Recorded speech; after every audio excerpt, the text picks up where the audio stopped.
Coach Brock open up the open statement, and we'll take questions. Great basketball game. Again, Hamilton was outstanding. We hung in there. I didn't think we did all the things we wanted to do well, but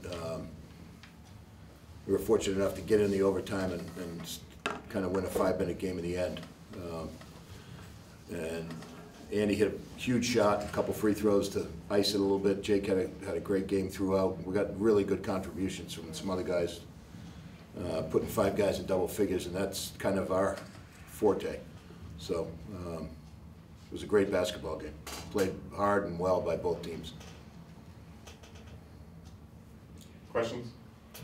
Coach, towards the end, you needed a lot of fouls to get them on the free throw line. Any I guess not nerves, but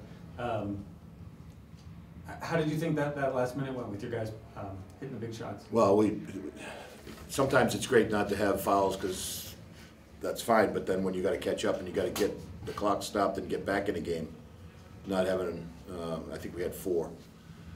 So it worked out, and we were fortunate enough not to run some time off the clock, and I think they missed a couple. I'd have to think about it, but they may have missed a couple of crucial free throws, and we made a couple of crucial ones in the overtime at least.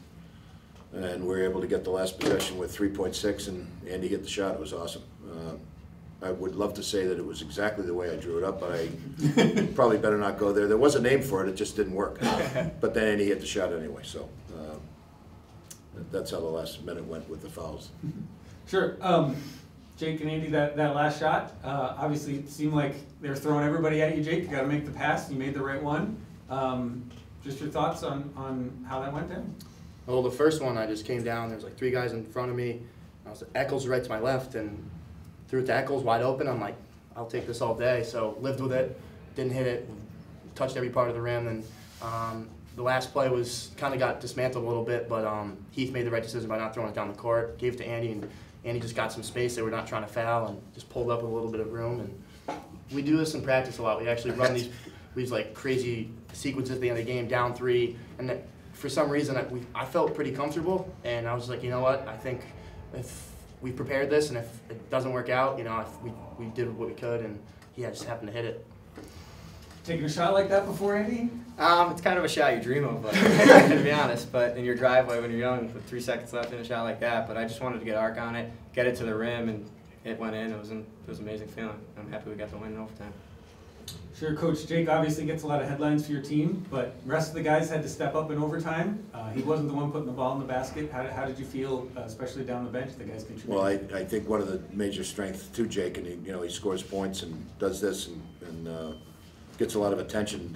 What he does with that attention is really pretty neat, in that the more they try to take him out of the game, the better he gets at finding other people to do things. And we've got guys that can do it, and they've got confidence in each other and believe in each other, and that's exactly how it worked out with the balance you see in the scoring. A lot of that's coming from the attention that Jake gets. Sure, and then just lastly for me, the MIT won a few minutes before you guys Heard did. Heard that. What does it say for the conference to have 2 teams still alive here? I think it's great. Our conference is very, very competitive, and of course we've got pride in our own backyard, and I'm happy for them. The NUMAC's been very competitive. We got a national champion in the recent history as well, so it's a great sign of what we do.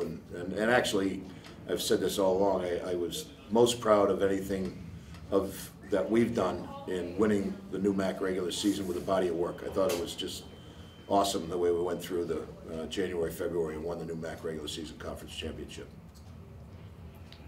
Andy, why don't you talk about neutral site game here down in Pennsylvania, your 2nd straight weekend traveling down to the Keystone State. Talk about that environment today, a pretty special one for you guys. It was awesome. I mean, the crowd, you guys saw it, to travel that far and support us, it was great. They've been great all year, and to travel 5 hours, it means a lot, and it showed out tonight, so I got to thank them for sure. Jake, you guys were down 10 late, and you just didn't let the team wilt away. Finished the game with 36 points, 9 assists, 4 steals, and 6 rebounds. Talk about, in the Sweet 16 on the national stage, how you continued to step up when your name was called today. We've just been using the word believe, and kind of takes the pressure off your shoulders. Just play basketball. We've been doing it since we're 5 years old, so Just play basketball, enjoy each other's presence, work together, and I mean, that's great, but I'm just really, really happy we're still standing. Coach, maybe Ryan touched on it briefly. Talk about that strategy you had to eat up those fouls early on when you had to get them, and then to play straight up defense to try and keep Hamilton at bay there. Well, we had to be careful who was going to be getting the fouls too, and Jake was getting high, and Andy as well. So Trey and Ben went in and picked up a couple of, I think 2 of them. So that was part of it. We had to make sure we didn't have somebody that we were going to need if we got down to it, which we did. Wasn't anticipating overtime, but that they wouldn't be the ones who got those fouls. So that worked out. I'm looking at the stats now. It's an amazing. You got 2 teams that shot over 50%. You got 2 teams that had 11 turnovers in a game like that. It's pretty good basketball. It was a great game. Both at 18 assists, too. Yep. 18 on 35 baskets. We had 18 on 33 baskets. Pretty awesome.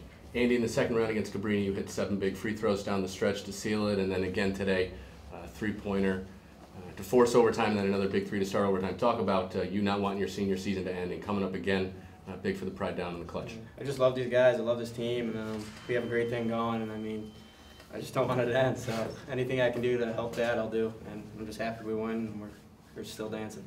Jake, another milestone here, the birthplace of basketball, the first time you guys are headed to the Elite Eight. Talk about what you're feeling right now, that emotion in the locker room after the game that you guys are still playing. It was great. It was not as exhilarating as when we got out of the first round, because that just takes the whole weight off your shoulders. But I was like, we're meant to be here, so it was good. We had great family and friends come down from everywhere. It felt partly like a home game, just with the environment, and you just thank them and just keep it going. Coach, you play tomorrow, really 2 talented teams, either Swarthmore or Plattsburgh State. Talk about your thoughts heading into that one and kind of just how you think your group has continued to mature throughout this national tournament. Well, I think anytime you get into this kind of a back-to-back scenario, very little of what is normally done for a game with respect to preparation is a part of it.